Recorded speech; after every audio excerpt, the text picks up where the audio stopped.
rentrer directement dans la parole de Dieu et nous allons demander au Seigneur de nous parler. Seigneur, encore, nous te remercions pour le privilège que tu nous accordes d'être dans ta présence. Nous te remercions, Seigneur, pour ta parole. Nous te demandons, Seigneur, de nous transformer par le message de ta parole. Fais œuvre qui vaille en nous au nom de Jésus. Amen. Donc nous allons dans Matthieu, donc le texte capital de cette série de messages se trouve dans Matthieu chapitre 6. Donc dans Matthieu chapitre 6, donc notre Père qui es aux cieux, nous dit la Bible. Jésus nous dit, donc je vous trouve le verset rapidement, Matthieu chapitre 6, verset 9, et nous allons lire ensemble. Voici comment vous devez prier. Ok, donc récitons ensemble le Notre Père qui es aux cieux, que ton règne vienne, que ta volonté soit faite sur la terre comme au ciel. Donne-nous aujourd'hui notre pain quotidien, pardonne-nous nos offenses, comme aussi nous pardonnons à ceux qui nous ont offensés. Ne nous induis pas en tentation, mais délivre-nous du malin. Car c'est à toi qu'appartiennent dans tous les siècles le règne, la puissance et la gloire. C'est à toi qu'appartiennent dans tous les siècles le règne, la puissance et la gloire. Alléluia, gloire à Dieu. Nous parlons du royaume. Donc nous avions dit que le grand thème de cette année, c'est que ton règne vienne. Que ton règne vienne. C'est le grand thème de l'année. Donc nous parlons cette année-ci du royaume de Dieu. Que le royaume de Dieu s'établisse. Donc nous vous avions dit il y a quelques semaines que le message du royaume, c'est le message le plus important que nous puissions prêcher. C'est le message que le Seigneur Jésus-Christ lui-même prêchait. C'est le message que Jean-Baptiste prêchait. C'est le message que les disciples prêchaient. Et c'est le message que le Seigneur Jésus-Christ nous a demandé à nous aujourd'hui de prêcher. Et c'est le message qui précédera son avènement sur la terre. Donc il a dit, le message du royaume, cet évangile du royaume sera prêché dans le monde entier. Alors viendra la fin. Donc le thème, c'est le royaume de Dieu. Donc aujourd'hui, nous allons commencer à parler de ce thème. Nous allons nous focaliser sur l'expression royaume de Dieu. Royaume de Dieu, ou en d'autres termes, royaume des cieux. Donc, repentez-vous car le royaume des cieux est proche. Donc, puisque le terme c'est le royaume des cieux, ou bien le royaume du ciel, puisque le royaume, c'est pas un royaume terrestre, c'est un royaume céleste. Je reprends, puisque le royaume, c'est pas un royaume terrestre, mais un royaume céleste, donc je dois vous parler un petit peu du ciel. Donc nous n'allons pas en parler beaucoup, mais quand même nous devrions nous placer dans le contexte. Le royaume, c'est le royaume du ciel ou le royaume des cieux. Donc je voudrais vous parler un peu du ciel.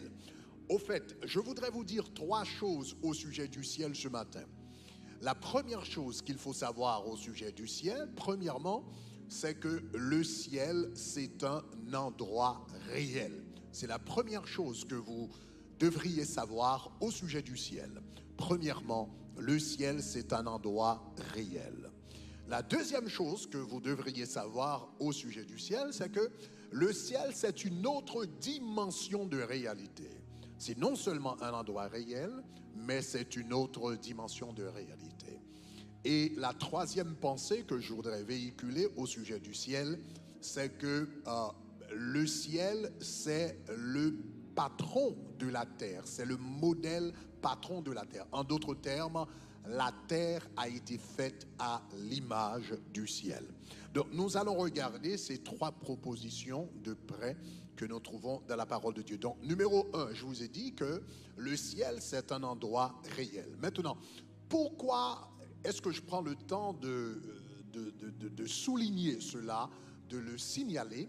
C'est parce qu'il y a beaucoup de gens qui pensent, il y a beaucoup de gens aujourd'hui qui pensent au ciel ou bien qui pensent du ciel comme un état d'esprit. Donc quand ils parlent du ciel, donc pour eux, le ciel c'est un état d'esprit. Donc par exemple, quelqu'un qui a passé un bon moment au lit avec son mari ou sa femme ou je ne sais pas, une copine ou etc. et va dire que voilà, j'étais au ciel ou bien j'étais aux anges. Donc cette personne qui a passé un bon temps dira, puisque ses sensations physiques ont été excitées, donc cette personne va dire que j'étais au ciel. Donc pour eux, c'est un état d'esprit, c'est un état émotionnel, etc. C'est une sensation, donc le ciel, c'est une sensation. Il y a d'autres personnes, par exemple, quelqu'un qui s'est saoulé, quelqu'un qui s'est rendu à un discothèque, qui a passé un bon moment, donc qui a passé la nuit à danser et à boire, et au matin, il sera totalement enivré, et il va dire que voilà, j'étais au ciel. Donc quelqu'un qui s'est saoulé, donc parfois les gens qui se sont saoulés disent qu'ils étaient au ciel. Évidemment, quand ils se sont réveillés le matin, ils se sont rendus compte en réalité qu'ils étaient en enfer. Mais dans le moment, donc ils pensent qu'il était au ciel. Donc souvent, on attribue le ciel à un état d'esprit. Mais est-ce que ça, c'est la conception de la Bible? Ce n'est pas vrai. Selon la Bible, le ciel, ce n'est pas un état d'esprit. Donc je reprends, selon la Bible, le ciel n'est pas un état d'esprit. Le ciel, c'est un endroit réel. C'est un endroit réel. C'est une réalité physique comme toute autre réalité. Donc, regardons certains versets de la Bible qui parlent de cela. La meilleure personne à nous informer du ciel, c'est le Seigneur Jésus-Christ lui-même, puisqu'il est descendu du ciel et il est remonté au ciel. Il a passé toute son éternité au ciel. Donc s'il y a quelqu'un vraiment qui peut nous expliquer, qu'est-ce que le ciel? C'est Jésus. Donc, écoutons les paroles de Jésus-Christ au sujet du ciel dans Jean chapitre 14, les versets 2 et 3.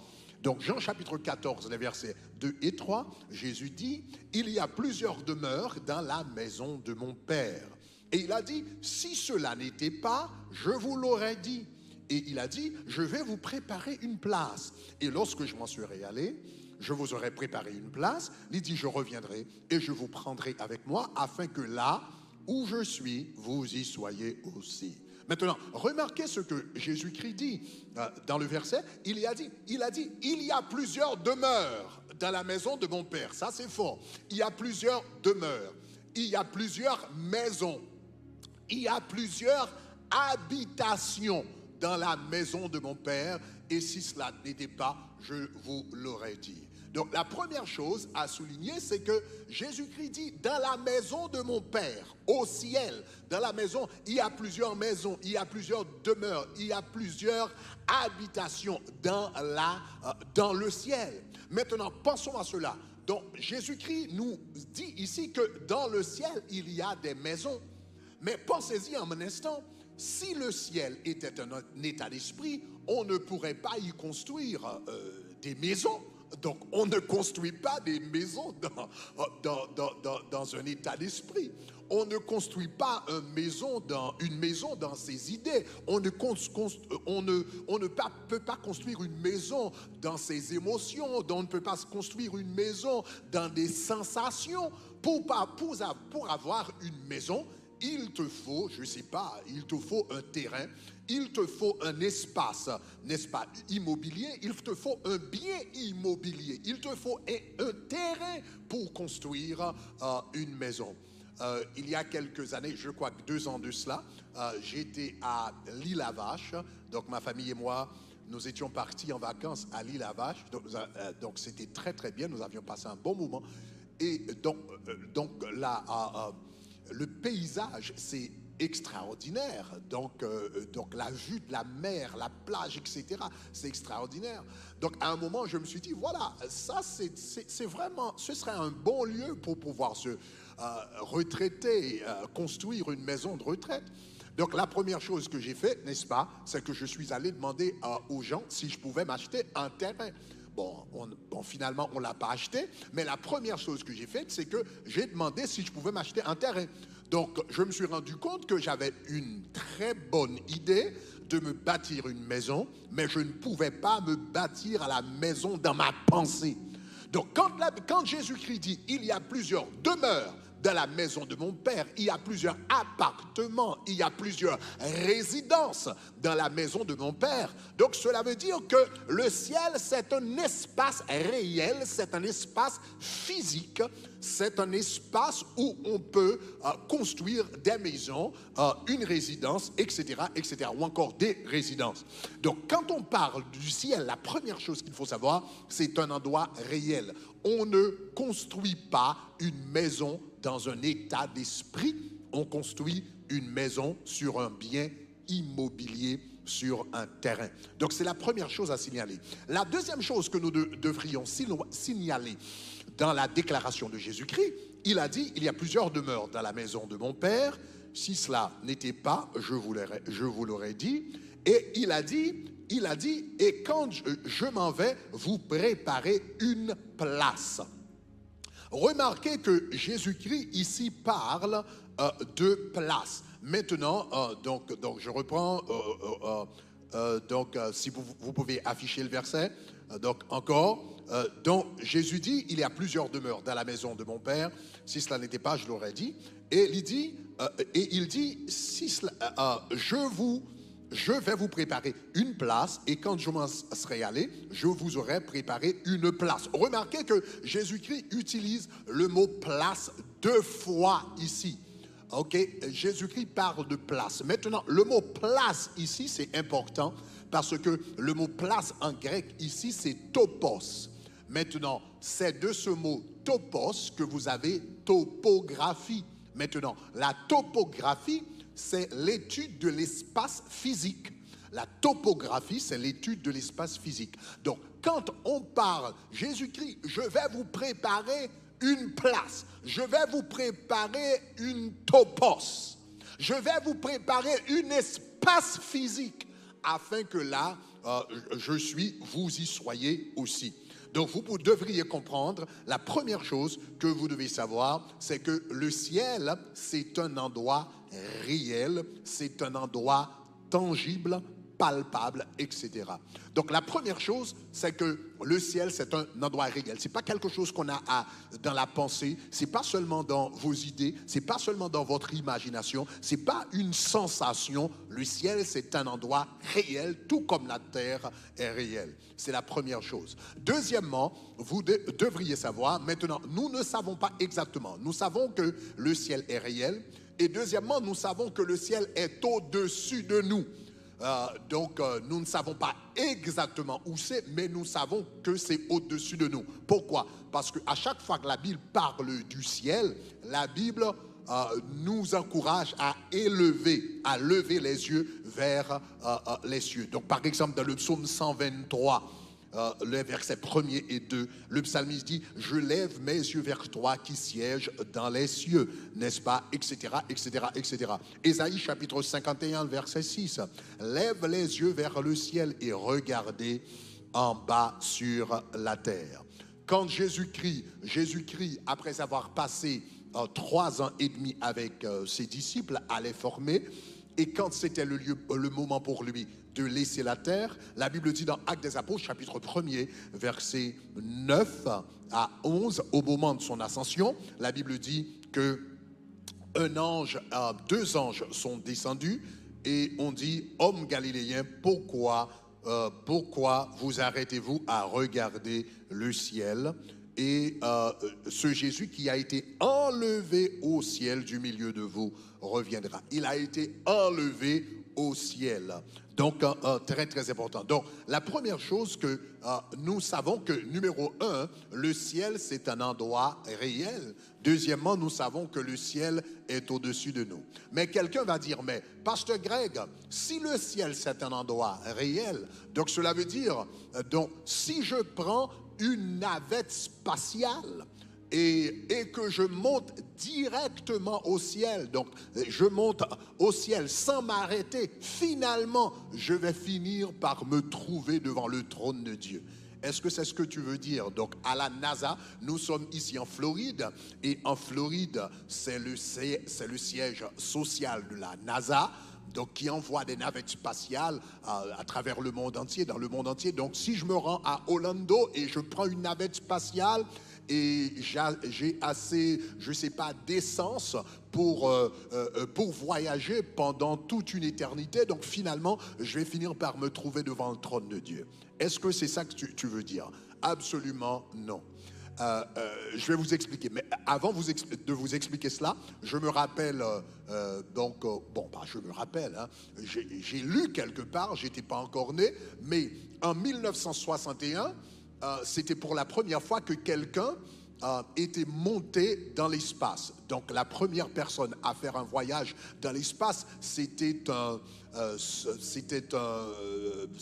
officier russe, n'est-ce pas, par le nom de Gagarin, Yuri Gagarin, c'était son nom, en 1961, qui est allé dans l'espace pour la première fois et qui a fait le tour de la Terre avec une navette spatiale.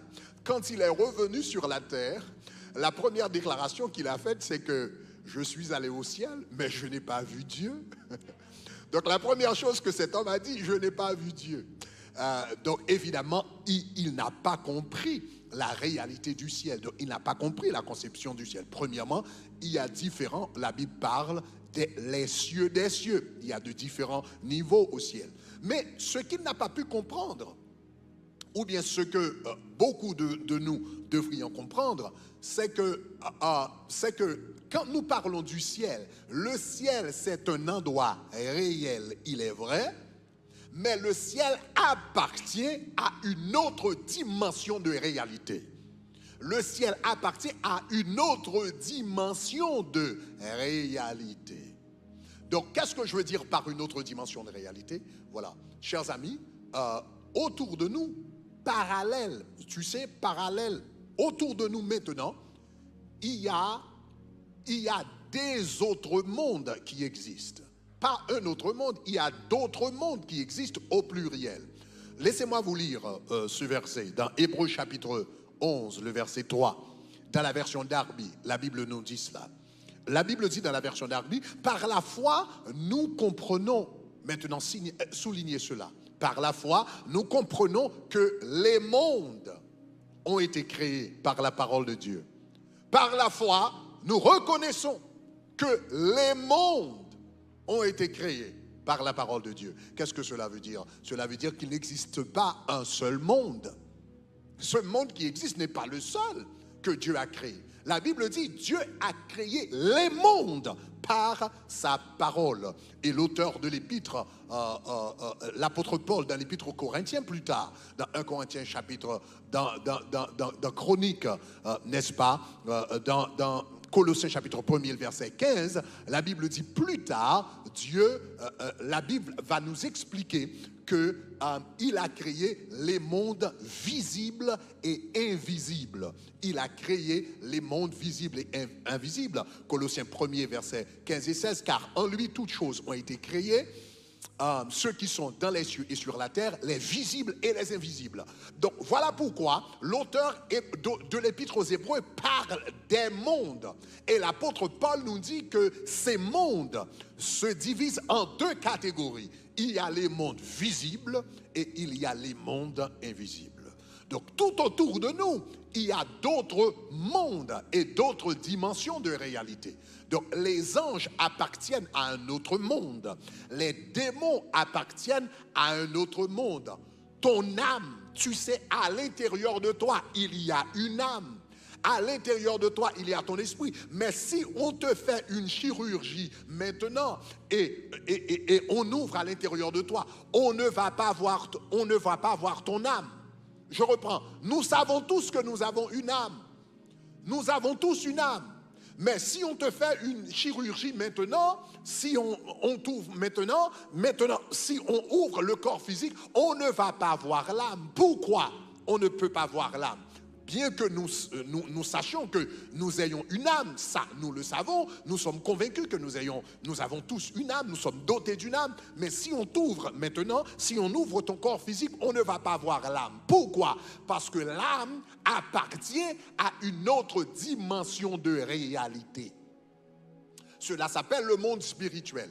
De la même manière que nous savons que nous avons une âme, mais nous ne pouvons pas la voir, toucher, etc., parce qu'elle appartient à une autre dimension de réalité. Le ciel, appartient à une autre dimension de réalité. C'est réel, c'est vrai, mais c'est une autre dimension de réalité. Maintenant, c'est important. Le ciel, c'est très, très, très réel.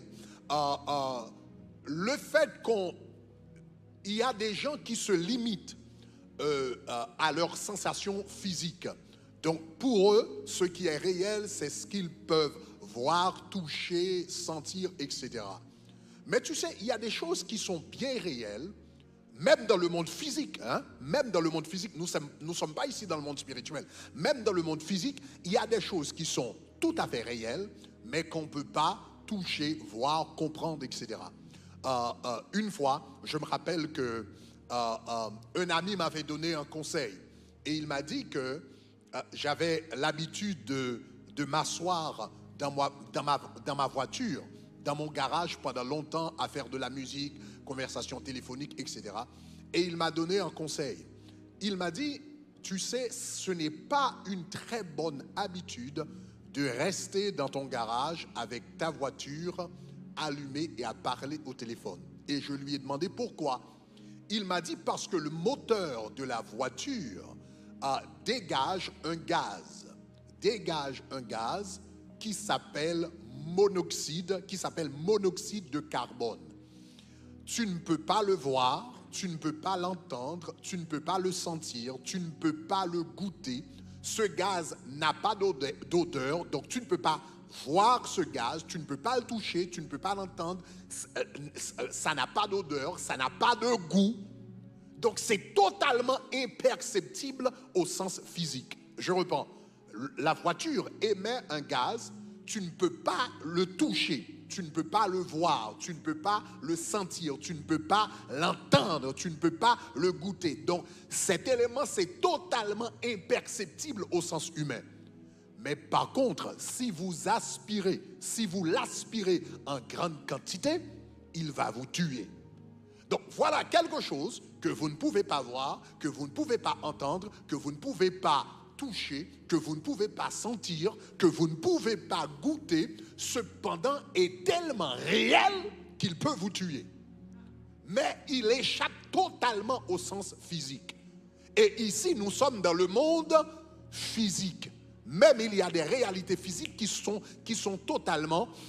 échappent totalement au sens physique. Il faut des appareils spéciaux pour pouvoir les étudier, pour pouvoir les analyser. À plus forte raison, le monde spirituel. Mais le fait que ce gaz, qu'on ne peut pas le toucher ou le sentir ou le voir, cela ne signifie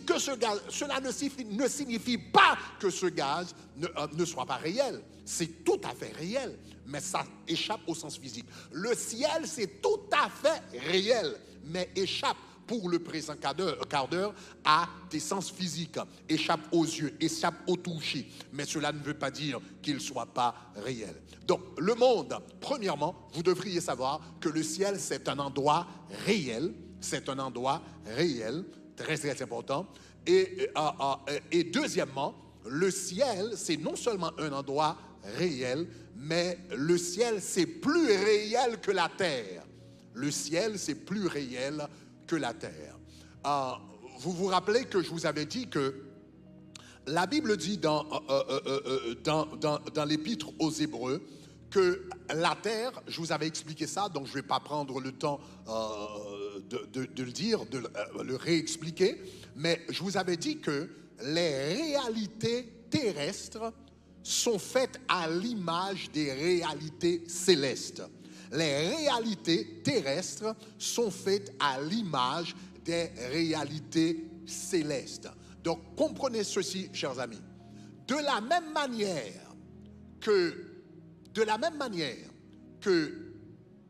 l'homme, Dieu, disons cela, Dieu a créé l'homme, l'homme a été créé à l'image de Dieu et la terre a été créée à l'image du ciel. Je reprends. Tout comme l'homme a été créé à l'image de Dieu, la terre a été créée à l'image du ciel. Je vais le redire autrefois. Tout comme l'homme a été créé à l'image de Dieu, la terre a été créée à l'image du ciel. Donc, premièrement, l'homme a été créé à l'image de Dieu. Nous, en tant qu'êtres humains, nous sommes dotés d'intelligence. Pourquoi? Parce que Dieu est intelligent. Dieu a créé le monde, n'est-ce pas? Donc, il a créé les lois de la physique et de la chimie, etc. C'est un Dieu intelligent. Donc, puisque nous sommes créés à son image, donc nous avons l'intelligence. Nous avons des émotions parce que Dieu, lui, il a des émotions. Donc, Dieu peut se réjouir. Dieu se réjouit. Hein? Donc, il est rempli de joie quand quelqu'un se donne à Christ. Dieu peut être attristé, le Saint-Esprit est attristé quand nous violons les commandements de Dieu. Donc, nous avons des émotions parce que Dieu a des émotions. Nous avons une volonté parce que Dieu a une volonté. Donc, l'homme a été créé à l'image de Dieu. Mais il n'y a pas que l'homme qui a été créé à l'image de Dieu. Dieu a créé l'homme à son image et il a créé la terre, la demeure de l'homme, n'est-ce pas? Il a créé la terre à l'image du ciel. Il a créé l'homme à son image et la maison de l'homme est semblable à sa maison. Donc, conséquemment, tout ce que nous voyons sur la terre, ce sont de pâles reflets des réalités célestes. Donc, par exemple, comme je vous avais dit la dernière fois, nous avons des montagnes sur la terre parce qu'il y a des montagnes dans le ciel. Nous avons des rivières sur la terre parce qu'il y a des rivières dans le ciel. Donc la Bible parle du fleuve qui coule du trône de l'agneau. Nous avons, je ne sais pas, des arbres sur la terre parce qu'il y a des arbres dans le ciel. La Bible parle de l'arbre de vie qui existe au paradis de Dieu. Donc nous avons des rues sur la terre parce qu'il y a des rues dans le ciel. La Bible parle des rues en or. Nous avons des maisons sur la terre parce qu'il y a des maisons dans le ciel. Donc le Seigneur dit, Jésus dit, quand je vous serai allé, dans la maison de mon Père, il y a plusieurs demeures, etc. Nous avons des trônes sur la terre parce qu'il y a un trône dans le ciel. Nous avons des gouvernements sur la terre parce qu'il y a un gouvernement dans le ciel. Donc, en réalité, la terre a été créée à l'image du ciel. Mais tout comme l'image de l'homme a été affectée par le péché, sévèrement affectée par le péché, l'image du ciel a été également affectée par le péché sur la terre. Donc, quand Jésus-Christ vient dans nos vies, il vient pour faire deux choses. Premièrement, pour restaurer l'image de Dieu en nous. Pour restaurer l'image de Dieu en nous et pour restaurer l'image du ciel sur la terre à travers nous. Il vient pour restaurer l'image de Dieu en nous et l'image du ciel à travers nous. Donc votre responsabilité en tant que chrétien, vous avez deux responsabilités. Votre première responsabilité, c'est de travailler chaque jour afin que votre vie puisse ressembler au Père. Donc c'est pourquoi nous avions passé 2 ans à étudier le fruit de l'esprit. Le fruit de l'esprit, c'est l'amour, c'est la joie, c'est la paix, c'est la patience, c'est la maîtrise de soi, c'est la bonté, c'est la bénignité, etc. Maintenant, ces choses nous aident à exprimer l'image de Dieu. Mais nous avons non seulement la responsabilité d'exprimer l'image de Dieu, mais à travers nous, Dieu veut exprimer l'image du ciel sur la terre. Donc l'image de Dieu en nous et l'image du ciel à travers nous. Voilà pourquoi il dit, donc quand vous priez, vous devriez dire, notre Père qui es aux cieux, que ton nom soit sanctifié, que ton règne vienne sur la terre comme au ciel, que ton image soit dans ma vie. Mais je ne vais pas me contenter à refléter ton image dans ma vie. Je vais refléter ton image dans mon mariage. Je vais refléter ton image dans ma famille. Je vais refléter ton image dans mon environnement. Je vais refléter ton image dans la boîte où je travaille. Je vais refléter ton image à l'école. Donc je vais non seulement restaurer l'image de Dieu en moi, mais restaurer l'image de Dieu autour de moi.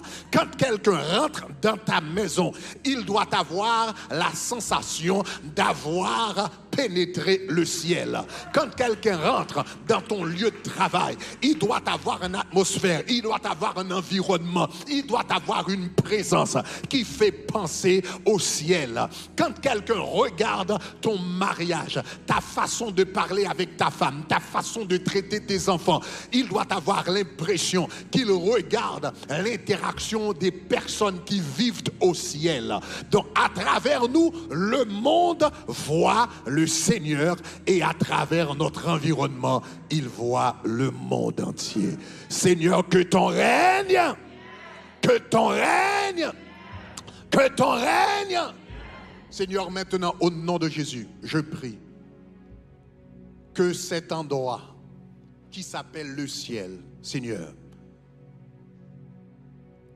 que cet endroit, Seigneur, commence à se manifester, que l'image de cet endroit commence à se manifester dans nos vies, commence à se manifester en nous, autour de nous, pour la gloire de ton nom. Que tous les aspects de notre vie, Seigneur, reflètent les réalités du ciel. Donne-nous, Seigneur, la présence, premièrement la gloire du ciel, ta présence visible, perceptible, qui se manifeste au ciel. Donne-nous, Seigneur, l'harmonie qui existe au ciel. Donne-nous, Seigneur, la perfection qui existe au ciel. Donne-nous l'ordre qui existe au ciel. Donne-nous la joie qui existe au ciel. La paix qui existe au ciel. Le repos d'esprit qui existe au ciel. L'amour qui existe au ciel. Et aide-nous, Seigneur, à établir l'atmosphère du ciel sur la terre. Au nom de Jésus, qui vit et qui règne au siècle des siècles. Amen. Acclamons le Seigneur.